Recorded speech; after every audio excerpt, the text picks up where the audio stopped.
Hi, this is Lady Lex UK, and this is a Dreams tutorial. I was asked about how to create dynamic music. That's music that changes depending on what is going on in your scene.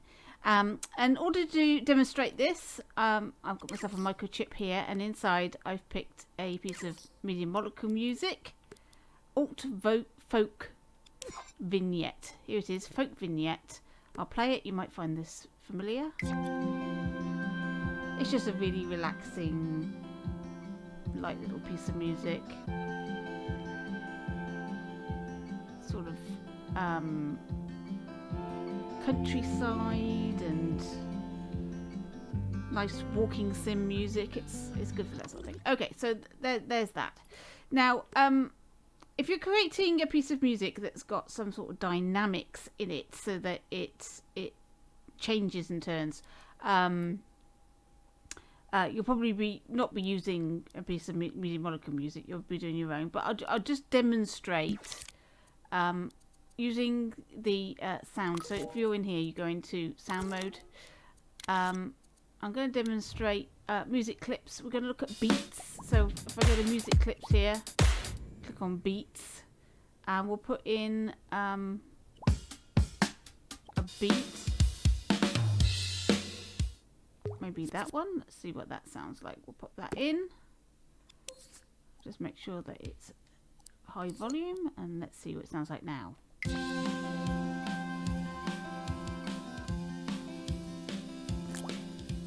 another one in.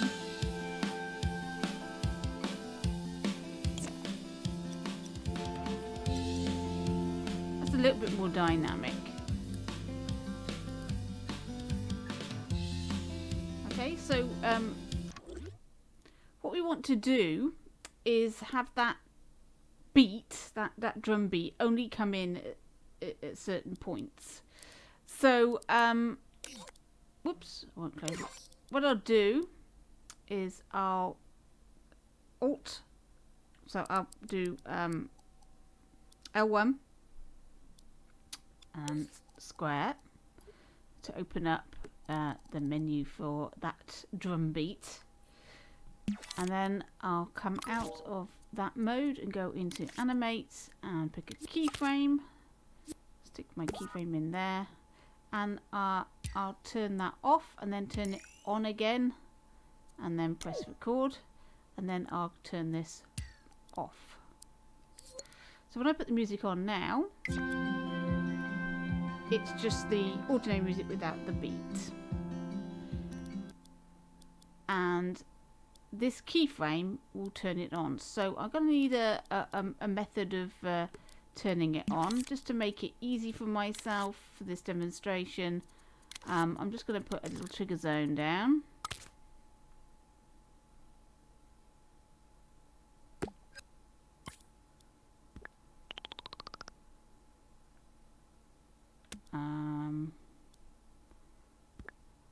Put it there. Okay, and I'm going to lift the trigger zone and pop it into my microchip. You notice it stays put. You can move it about if you want with the white sphere. I'm going to wire that to the power on our keyframe. So if I go into play mode, okay, so the music is playing, it's normal music. If I walk into the trigger zone, it's now playing the more dynamic version, the one with the drum beats on. I'll walk out, the music continues. Because all you're doing is turning that drum beat on and off. Okay, so that's showing you how to do a bit of dynamic music. So let's open up our microchip again. So that's the difference between that and some drum beats. So let's delete this for now, and that. Let's put in an effect instead. So we'll go into sound mode, effect fields,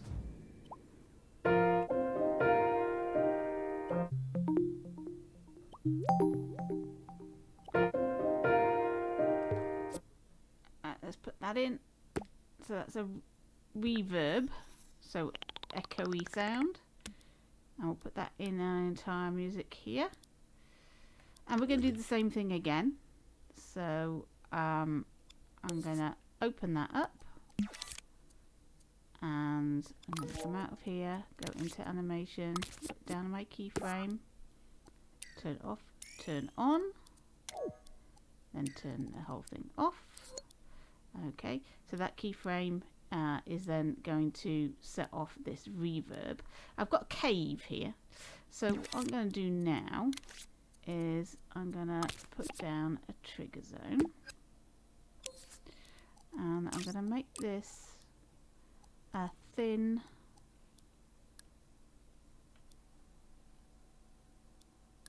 cube square shape, thin, and this is going to act as a barrier at the door. So let's just get it slightly bigger, so around about there. Is that about right? Maybe a bit more forward. Okay, there's our trigger zone, and I'm going to pull that out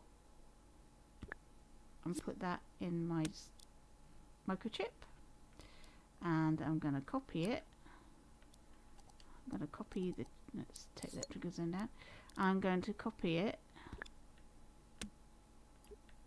whoops, like that, and we're going to move this one to the exit here. Okay, so we've got two barriers. Have I moved both of them? No, there's one, and the other one's at the other end. Right, so now let's go into our microchip. I'm going to put in an OR gate.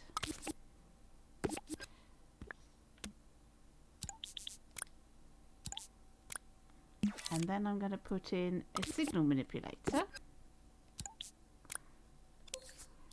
And I'm going to make this a toggle. So if either one of these trigger zones, so there's the OR gate, so that or that is going to activate our signal manipulator. So if you go in, it'll activate the signal manipulator. If you come out of either of the two, it's going to activate the signal manipulator. And then it's going to activate our keyframe. So let's check that one out to see if that works. So we've got our music. Let's go in the cave.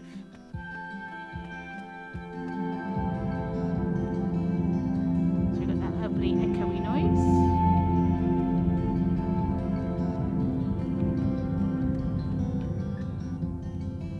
Out the cave and I no longer have the reverb. If I go back in the cave, we have the reverb. If I come out of the cave, we don't.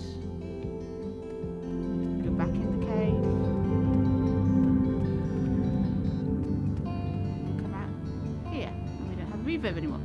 So that's how you can easily change the atmosphere of the music that's being played with an effect that's being turned on and off with a keyframe. So this is really handy, and that's handy for anything where you want something to happen or not happen inside gates. So a lot of people have things like snow effects, but they don't want the snow effect to be when the player walks inside a building, for example. This is the type of thing with these little trigger zones that you can turn on and off effects that will do that for you, so that you wouldn't get snow inside the house.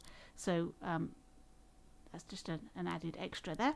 Okay, so the other way of changing music dynamically obviously is to have lots of different types of music. Now if you saw my tutorial on dynamic emitters, it's the same technique. So I'll just show you quickly. I suggest you look at that video if you haven't seen it. So let's put a microchip down. So to get some sort of dynamic situation going, we'll put in a selector, and we'll have 3 pieces of music. Maybe 3 pieces of music and an off. Okay, so I'll then find some music. Let's music clips. There is some music tracks. We'll go in here. Okay, we'll have that one.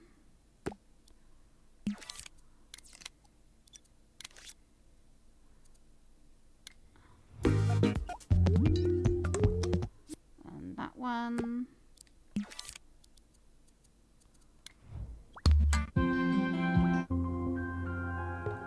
And that one there. Okay. Different moods, different types of music. And we'll link that one to there, that one to there, and that one to there. Now, A will be our no music at all. And because it's got this microchip going, we'll just delete that. So now we've got a selector with some music. And all you need to do is tell the selector which number you want it to play. So 1, 2, or 3. And you pass that into this active port down the bottom. At the moment it's at 0. And like I said, you can do it with trigger zones, or you can do it with a variable. Let me put a variable in. So we're going to create a variable. We'll call it music track. And this is the way to make a very simple jukebox as well.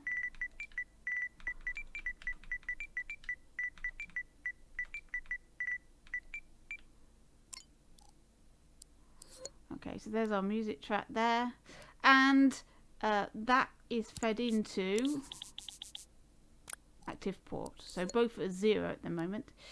In order to change the number, we need a variable modifier. It means look for music track variable, and it needs to set, when powered on, a value depending on what you want to play. So what I'm going to do is I'm going to just put in some button presses so that we can see it in action. But I mean, you would be using, I don't know, whatever you like. You just set a variable modifier up to whatever would set off the music, and choose the number that you need for this music track variable, and then it will pass it into here and it will play the music. What I'm going to do here is I'm going to have a remote controllable controller, and every time you press L1 it's going to add 1.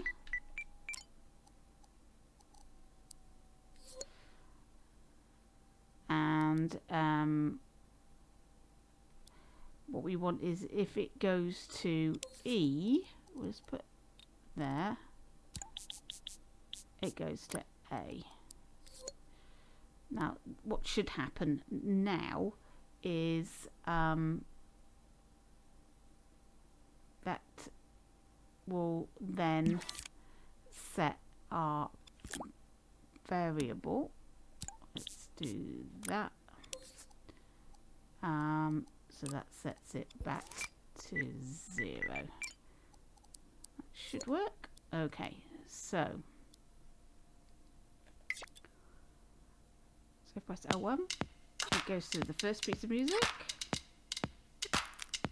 and then press it again. It goes to the second, third. There we go, and then fourth.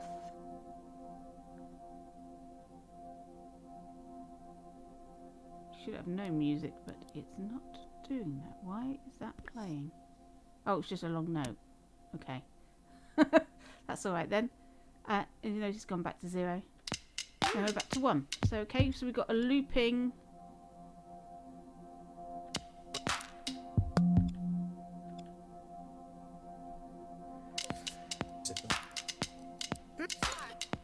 So that piece of music there has got a long reverb note in it. Which is why you can still hear it. But, so watch out for things like that. You don't really want that, but there we go. So all you need to do is send it the correct number. And there we go. It's all done. So just get the variable to send a number, and there's various ways you can do that. I explained that in the previous video on dynamic emitters. So these selectors, and you can also set up like you did with the effects with the keyframes. You can also set a variable number to activate a certain keyframe. So we had the music with a drum beat on it, and then we had some effects. You could have both of those in there turned off, and with keyframes in here, instead of playing different music, it plays different keyframes and turns things on and off. So there you go. It's as simple as that, and there you go. That's how you can do dynamic music. It's just a matter of sending the correct number from a variable into your selector, or activating a keyframe which turns pieces of music on and off that are constantly playing but are not listened to until, because it's got no power to it, until the keyframe activates. So that's the different ways. There are other ways obviously, but that's the two that I've picked today. Hope that was useful. Thanks for watching, and I'll catch you in your dreams.